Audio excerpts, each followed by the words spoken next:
po tayo sa garage. Garage kung saan halo-halo ang nandirito. Nasa bodega po tayo. Titingin lang.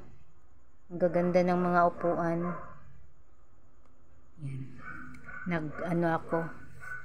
Voice over kay ang musika ang lakas. Yan o.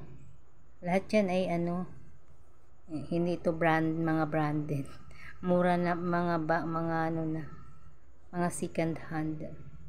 Mga piano, kung ano-ano. Lahat nandirito. Gulo pa nitong na to. Camera. Yan itong mga bike. Ang gaganda naman itong bike. Mura lang yan. Ito tayo sa mga misa. Kikita nyo ba yan? Yan. Para silang yung mga misa noong pa. Mga antik. Ang ganda ng makikita nyo yung mga nakalagay dyan sa misa. Ay kasali sa presyo ng nakalagay dyan. Mura lang. Na pag tumingin kayo sa mga department store, diba may mga doon. Dipat, mga yan nga nahawakan ko, ang ganda nito. Alam mo ba kung magkano ang presyo niyan? Halos 1/4 lang, 1/4. Ito na sa 50,000 siguro to sa mga mall, pero dito 4, 5 something lang.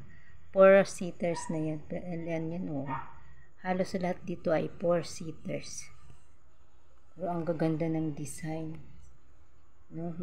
Para lang silang bago, pero syempre yan. Parang bahay ba, ni-renovate, inayos lang. Ayan Pansin basta walang tataas sa 10,000 dito. 8,000 pa, yan lang patas.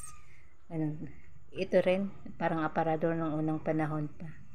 Uso yan nun. Pero ngayon ay iba ng style ang gusto ng tao. Pero ang ganda niyan, di ba? Parang yung design niya. Ang ganda ng mga na yan. Yung kahoy parang binarnisan na lang ulit kay syempre second hand ba. Diyan ini-stock. Ito, ilang mga plato yan. Kasama yan dyan sa package ng na yan. Nagkakahalaga lang yan ng 4-5 with 4-seaters din yata to. Yan. 4 ang upuan. Ito, kita nyo to.